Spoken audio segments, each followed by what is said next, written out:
do this on an ARM-based machine, which is what I'm doing. I don't think it makes any difference. So let's see if I have Rust already installed here. I don't? All right. So I got to do sudo apt update. You always do an update before you install software, because otherwise you might try installing old versions that don't exist.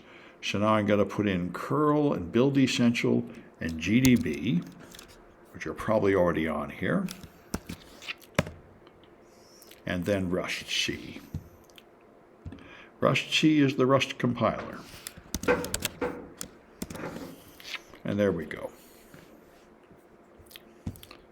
All right, so now the tutorial I used to make Rust considered the more complicated apps that might have multiple source files. So you can make Rust compiling from just a single file, but I'm just doing it this way, where you have to make a separate directory for each Rust program. It's all right. It's not a terrible way to do it, just a little bit more complicated than it has to be, but it'll work for our purposes. So this is what Rust code looks like. You start with function main, like you might in C, then you print something. The format's a little different, but it's not that different than a hello world you'd see in C. So you Rust C it to compile it, and then you run it with hello. And it says Rust says hello. So all this shows is I've got Rust installed correctly and it's running. Now we're going to observe the reason why people love Rust, and it's been winning. Like more than 90% of programmers for the last several years have all said they would rather write in Rust than any other language. And this is why. Because Rust helps you. For example, here, you can define your variables. So I is 1, and it's going to have some kind of default size. There I say j is an unsigned 32-bit integer. And then I set it to -5 and print them out. So if I do this, and now I Rust C it, it won't let me do it. You can't set an unsigned variable to -5. C would let me do that. It would just give me the wrong answer, and I wouldn't find out until much later that there was a problem.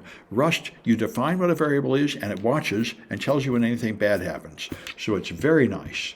So here, we're going to add some numbers. So this is going to be nano add. Oh, that's right, I got too much. This is what's going to create the program. All right, and this is what's going to go in the program. So I'm going to set a equals 1 and then add 1 to it and print it out. You could totally do this in C. But again, if you try to do this in Rust, what is this garbage? Control X, all right. Let's see if it's in there. Yeah, it won't let you do it. Wait, okay, somehow I didn't save it. Let me go back to my nano. Somehow I failed to save it, all right. Control X. Y, enter. Okay, now I try to compile it, and it's going to tell me you cannot assign twice to an immutable variable. If you just define a variable, by default it's immutable, which is also something for a lot of structures in Python. So now we can get down to the security consequences. So we're going to start with a C integer overflow. The whole point of Rust is that it doesn't have the memory corruption flaws that C has, and that's what you're going to see in these projects. The reason why everybody is switching kernel code in Windows and Linux to Rust. So here I have, I define an undefined character variable, and I set it equal to 230. Now, by the way, you should already be upset. This makes no sense at all. A character variable should be storing a character, so what is a number doing going in there? And if it's a number, if it's in the ASCII system only uses characters numbers up to 127. So 230 is not even a valid printable character. So how can you even put that in a variable called a character? Well, the reason you can is because in C, characters are just 8-bit integers. They're just bytes. And you get used to treating them that way, but it's really not the same thing. And so now I'm just going to have a loop where I keep adding to it. I start at 230, and I add to it and print it. So we'll see what this does, and I invite you to observe how horrible this is. So I save this, I compile it, now I run that program. So it starts at 230 and it adds and adds and adds, then it rolls over and gets small as it wraps around without crashing or giving you an error message. This is why C is horrible. A developer writes code, but you make a mistake.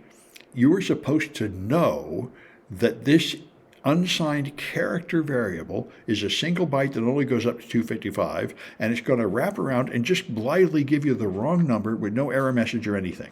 This is why so many C programs ship to production with a horrible error in them, because the programmer didn't see that coming. And this would not have happened to you if you used Rust. So if you go here and do the same thing in Rust, you define a mutable unsigned 8-bit integer, which, by the way, is a lot better than calling it a character. Mutable unsigned 8-bit. Okay, then I add to it. So I'm doing exactly the same thing that you would see in C, but when you try to do it in Rust, it will go up to 251 and then stop. Attempt to add with overflow. When it was going to roll over and give you the wrong number, it stops and tells you. This is why programmers love it. Instead of making a fool of yourself and shipping a program that does the wrong thing, it tells you when a bad thing is happening so you can fix it. This is a lot better. All right. And then the string overflow, the really big one, the buffer overflow we've been exploiting. Let's take a look at that. So here's a string overflow program that's got just 2 strings, and I'm just doing the simplest case where you overflow out of one string into the next string. So I define 2 strings, S1 and S2, and they each only have enough room for 4 characters and a null pointer. And then I'm going to read from the user a string without limiting its length so it can overflow. So when we compile this one and run it, if I say Fred, then string 2 contains Fred, string 1 contains A, everything's fine. But if I run it again and I put in a longer string, like just a lot of C's,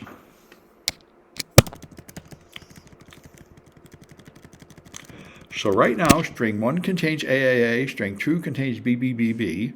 I put in a long value for this. Now string 1 contains C's and string 2 contains C's. So I read a variable, I read data into string 2, and it changed string 1. Now, how is a programmer supposed to know this? I put data in here, and it goes into there. This is horrible. And I only intended for these to be able to carry 4 characters, and here they are carrying a lot more. And you're just supposed to know and program being aware of this problem. And this is evil, and it wouldn't happen to you in Rust. Like I say, this is why Rust is your best friend, because you can't make stupid mistakes like that. It will warn you. So here's the same program in Rust. And when I run that, all right, if I put in a small value like Fred for one of the strings, originally one contained AAA and the other contained BBBB, well, it adds it to the end of this one instead of replacing it, which is not terrible. So this now contains Fred. It didn't change the second one. If I put in something longer, like a whole lot of C's, I'm feeding this into string 1, and string 1 gets longer, string B doesn't change. Just what should happen.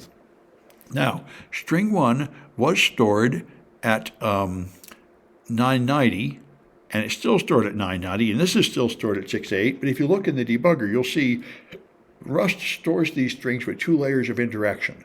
What's stored at that location is actually a pointer to another location, and it changed that pointer to a new location to make room for the longer string. If you try to put a longer string in, it allocates more memory for it, instead of just overflowing into where it shouldn't go, the way C would. So there are no buffer overflows in Rust. There are no integer overflows in Rust. Like I say, you can use the GDB to see it and see how it works, and that's all pretty good for you. All right, so that's the first one I wanted to show you. And I see no comments, so I'm going to stop this recording.